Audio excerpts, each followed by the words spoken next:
దేవుని పరిశుద్ధ నామానికి మహిమ కలుగును గాక. లూకా సువార్త 5వ అధ్యాయం 11వ వచనము. ఆయన ఒక పట్టణములో ఉన్నప్పుడు, ఇదిగో కుష్ఠరోగముతో నిండిన ఒక మనుష్యుడుండెను. వాడు యేసుని చూచి సాగిలపడి, ప్రభువా, ఏమంటున్నాడండి?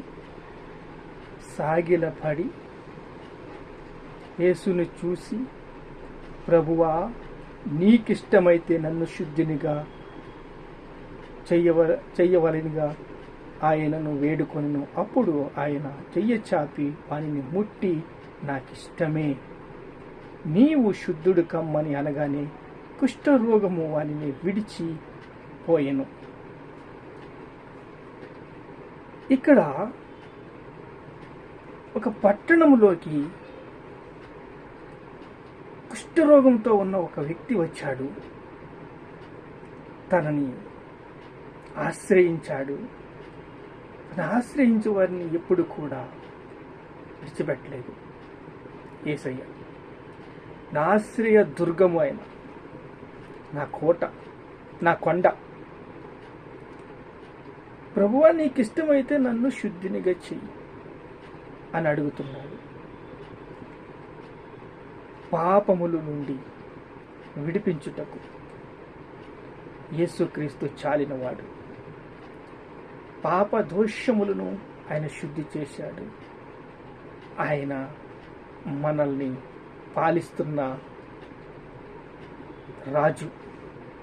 మన యోగక్షేమాల్ని ఇవ్వాల్సిన బాధ్యత ఆయనకుంది. ఇప్పుడు ఒళ్ళంతా కుష్ఠం వచ్చేసింది. నన్ను శుద్ధి చేయమన్నాడు.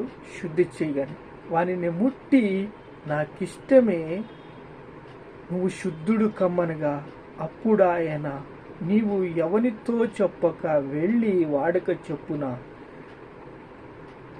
యాజకునికి కనపరుచుకో, మోషే నియమించినట్లు కానుకలు సమర్పించు.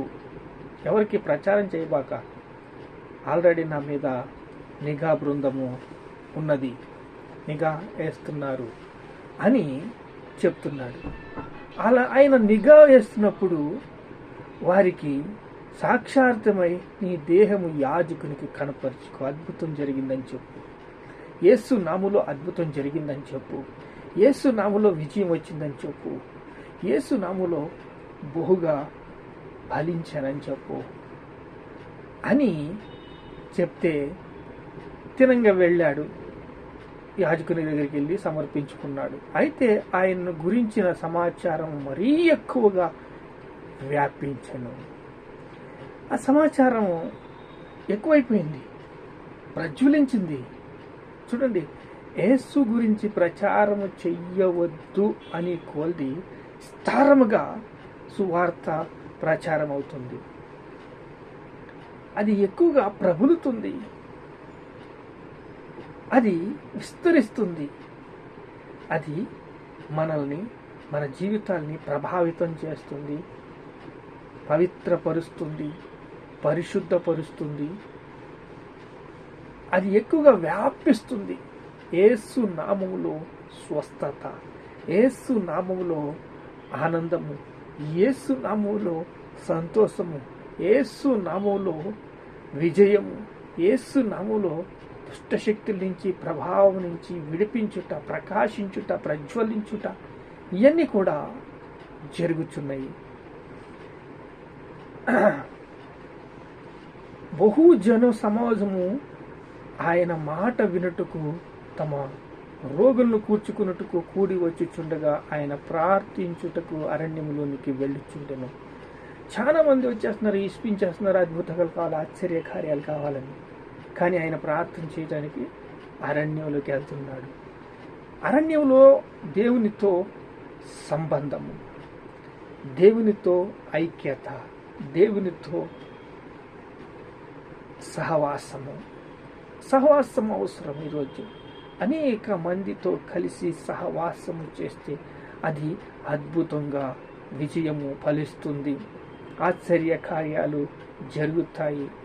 అలా ఆశ్చర్య కార్యాలు జరుగుతున్నప్పుడు ఐక్యత అవసరము, దేవునితో సహవాసం అవసరము, దేవునితో ప్రార్థన అవసరము, దేవునితో ఐక్యత అవసరము. ఇలా అవసరాలని తీర్చే దేవుడు మనకున్నాడు. అయితే ఆయన గురించి సమాచారం మరి ఎక్కువగా వ్యాపించుచుండెను. అలా ఎక్కువగా బలపడుతుంది. యేసుక్రీస్తు నామం ఎక్కువగా వ్యాపిస్తుంది. బహుజన సమూహులు ఆయన్ని మాట వినుటకు రోగములతోని, బాధలతోనూ, కష్టాలతోనూ, ఇరుకు ఇబ్బందులతోనూ, అప్పులతోనూ, అంధకారంలో ఉన్నవారిని, చీకట్లో ఉన్నవారిని ఆయన దగ్గరికి వస్తున్నారు. ఆయన అంటే తో ఆసక్తిగా పరుగులు పరుగులు పరుగులు పరుగులు పరుగులు పరుగులు పరుగులు పరుగులు వస్తున్నారు. ఆయన్ని బహుగా ప్రేమిస్తున్నారు. ఆయన ప్రార్థన చేయుటకు అరణ్యంలోకి వెళ్ళగానే అందరూ కూడా ఒక వేలో ఉన్నారు. వాళ్ళందరూ కూడా ఆసక్తితో ఉన్నారు. దేవుడితో మాట్లాడుతున్నాడు, దేవుడితో ఐక్యత కలిగి ఉన్నాడు, దేవుడితో సత్సంబంధం కలిగి ఉన్నాడు. ఈరోజు మనకి ఇది ఎంతో అవసరము. ప్రార్థన చేయటం అవసరము. రాష్ట్రాల గురించి, దేశం గురించి, అద్భుత కార్యాల కోసం, ఆశ్చర్య కార్యాల కోసం, దేవుని మాట కోసం, దేవునికి విధేయత అవుతాం, గొర్రెపిల్ల స్వభావం కలిగి ఉండటం, దేవుని ప్రేమను బహుగా ఆశ్రయించటం, సహవాసము కలిగి ఉండటం, ప్రార్థన చేయటం, పరిశుద్ధంగా జీవించటం, యథార్థత కలిగి ఉండటం ఎంతో అవసరము. ప్రభు శక్తిమంతుడు, ఆయన పరిశుద్ధుడు. ఆయన పరిశుద్ధుడు. మనకి కూడా ఆయనతో పాలు ఉంటాయి. మన వారసులుగా మనం ఉంటాం. ఆయనతో కలిసి ప్రార్థన చేస్తే మనకి విజయం. ఆయనతో కలిసి ప్రార్థన చేస్తే మనకి సంతోషం. ఆయనతో కలిసి ప్రార్థన చేస్తే మనకి ఎన్నో బెనిఫిట్స్ ఉన్నాయి. ఆనందం ఉంది, సంతోషం ఉంది, సమాధానం ఉంది, ఐక్యత ఉంది. ఇవన్నీ కూడా ఆయనతో మనకున్న సహవాసంతో ఉంటుంది. ప్రార్థన చేసుకుందాం. మహాపరిశుద్ధులైన తండ్రి, మీకు స్తోత్రాలు స్తోత్రాలు. కుష్ఠరోగిని బాగు చేశాడయ్యా. అయ్యా స్తోత్రాలు యేసయ్యా. కుష్ఠరోగంతో నిండిన ఒక వ్యక్తిని బాగు చేశాడు తండ్రి. అయ్యా వెళ్ళి సాక్షాత్తంగా యాజకుని కనపరుచుకోమన్నావు. యాజకుని కనపరుచుకుని ప్రభు మోషే ధర్మశాస్త్రం ప్రకారం తండ్రి కానుకేయమన్నావు. ప్రభు ఇదిగో తండ్రి, ఆ ప్రచారం, ఆ సంగతి అందరికీ మరి ఎక్కువగా వ్యాపించి అయ్యా పట్టణాల్లోంచి, ఊర్లోంచి వస్తుండగా నాయన